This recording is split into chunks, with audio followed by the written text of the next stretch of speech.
Minecraft is a series that has taken a hold of at least a decade of children's media with its creative worlds and its unique charm. It was one of my favorite games growing up because of its open world style. The amount of stories you have the ability to tell are endless. If you want combat, you can do that. If you want to build, you can do that. If you want to explore, etc. I think that's what gives it the title of the best-selling video game of all time, with over 300 million copies sold. Its appeal is in its atmosphere. It can simplify your world and calm you down. In that way, it's actually rich with cinematic potential. At the same time, though, I knew when a film was in the works, the studio in charge would have no hope of utilizing its potential. I watched this movie at 11 o'clock last night by myself, thinking, where did it all go wrong? How did my life come to this?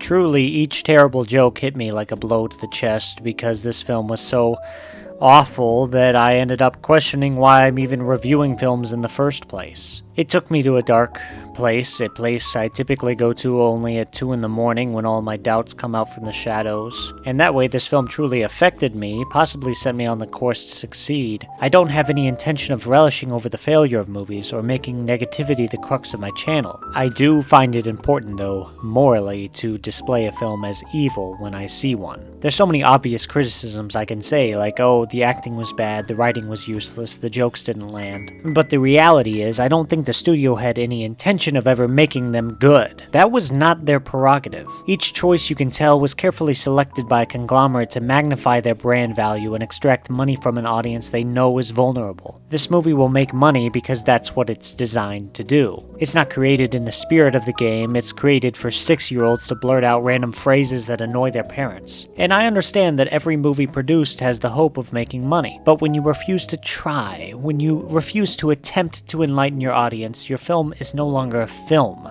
It loses that title, it becomes something worthless. To me, this isn't a movie, it's an hour and 41-minute commercial. Now, there are two kinds of bad movies in this world, and I think it's crucially important to separate the two. There's films like Megalopolis. They swing and they miss. Sometimes they miss badly. I have an extremely soft spot in my heart for movies like these because in many ways they're the foundation of art. It is more about the attempt than the end because it represents a personal expression, a growth or change of character, and a willingness to show it to the public. This romanticism is easy to justify because, as all artists starting out know, you have to craft your ability through your mistakes. Experienced artists know that, even if you're technically able, you're still liable to fail. That's what makes it exciting. That's what keeps people coming back.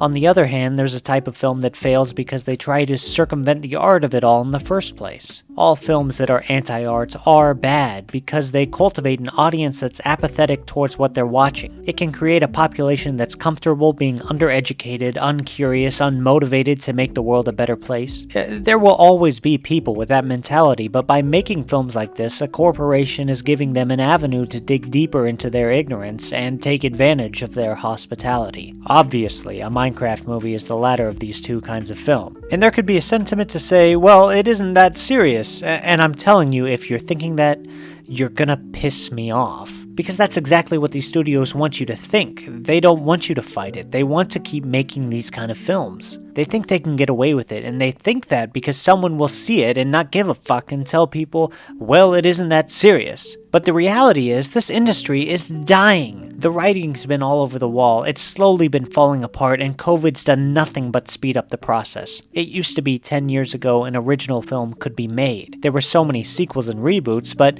it was 50-50. Now they're like an endangered species. I rarely ever see one, and if I do, they're clearly not given the same time and money to be successful as they used to. These unoriginal films, these films that rely so heavily on IP for a pop, are slowly developing the studios into a precise system of eliminating art from the general population and robbing them of their ability to think critically about the world they're living in. I love film. I really, really love film. And I know Hollywood has never been known for the greatest of work, but they have consistently created classics in the past. I desperately want this cycle to change because right now they're the snake that's eating itself. They're drinking liquor after a heart attack, searching for the pleasurable solution instead of one that can actually save them. And if they don't do something about it quickly, they will die or fade into obscurity. If you're looking for brain rot content, you're not going to do it better than TikTok or this platform here that I'm speaking on. Now, of course, there's another issue I run into with films like these, which is that because it's a family movie, it shouldn't be subject to the same jurisdiction as films for more mature audiences. On this again, I would argue, do you not have love for your child or for the children of the world? Do you not want them to grow up as smart, capable, critical thinkers? On some level, we are the ideas we hold, so I feel like it may be even more important for children to eat their media veggies so that they can better understand the world they're coming into. I should remind people, children's media was not always this way. I mean, there were seeds of it, of course. The direct-to-DVD Disney sequels come to mind. But if you look at a company like Pixar, a studio obsessed with originality, when it was bought by Disney, it immediately began producing sequels, and I think we can all agree their power now is less than it was before. My Neighbor Totoro is one of the best films of all time, and yet it is clearly a kid's film. Also, I've had the opportunity to work with children throughout my career, and they are definitely smarter than you think. I just don't see how mindless entertainment helps the world in any way, whether it be with kids' movies or any other thing. So with that being said, let me finally talk about the actual contents of the film, a film that you can probably already guess my criticism of. A Minecraft movie is about 4 misfits who are suddenly pulled through a mysterious portal into a bizarre cubic wonderland that thrives on imagination. To get back home, they'll have to master this world while embarking on a quest with an unexpected expert crafter.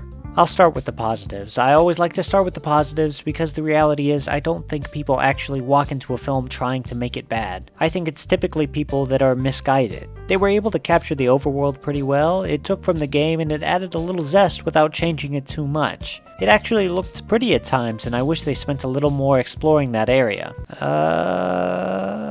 Okay, that's all of my positives. Jack Black brought all of his textbook energy to this role. I actually wouldn't say that he was phoning it in necessarily, but because the script and the dialogue were so awful, there wasn't much he could do but bring energy to the equation. This is essentially how I felt about Jason Momoa as well. Between the two of them, they certainly had the best performances, but they were terrible performances because their characters felt like they were thought up on the spot and their motivations were either nothing or useless. Even with that, because of their energy, at least they gave you something you could gravitate to, something you could watch, almost in a so bad it's good kind of way. With the other performers, they were so wooden you really couldn't get anything out of them. And again, the largest culprit of this film is the script. The script is so bad, I can't believe it actually got made. I mean, on every level, it was trash. Character motivations are explicitly stated, there's absolutely no subtext or deeper layer into what's going on. Internal conflicts are few, and whatever ones the characters have are thrown to the wind in favor of goofing around. The jokes don't work, I maybe thought about laughing once, but decided against it. They're either just focusing on random style humor or funny faces, it never works because you don't have any good setup. The costume design is so insanely bad, I almost consider it a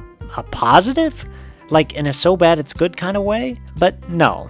No, it literally might be the worst costume design I have ever seen. Oh, actually, there is one funny part which I consider a positive. Jennifer Coolidge has this side plot with a random villager. It literally leads to nothing, but it was definitely the best part of the film. Also, I found out while combing through the credits that this was directed by Jared Hess, the guy that did Napoleon Dynamite. That's unfortunate because that and Nacho Libre are actual authentic movies that put in a lot of effort. I'm sure he got his bag though, so what are you gonna do? But that's the Minecraft movie. I don't understand how this review will do anything for you. If you're a big cinema head, you'll probably stay away anyway, and if you grew up playing Minecraft, you'll probably watch it anyway. And I made my review anyway. We're all just people doing stuff anyway. Anyway, I'll give this movie the rating I've always wanted to give out. A rating that I think it deserves for a film that's not just bad, but one that is truly rotten and evil to its core. The world would be a better place with this film not in it. I'm gonna give this movie a yee, so I can finally play the clip.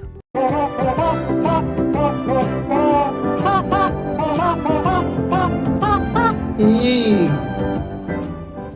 Before I go, I just want to say a quick thank you for watching this video. It means a lot, especially for a small channel, for you to like and subscribe or to comment. Whether you liked the video or didn't, I just feel happy that you decided to watch as much of the video as you did, and if you want more videos like this, there's a whole library of film reviews that you may want to check out. So if you liked the movie, or if you didn't like the movie, let me know what you think. I know many members of my audience are far smarter than I am, so I'm always looking for more interesting ways to analyze media. In the meantime, I will see you in the next video, and I wish you the best on your demons today.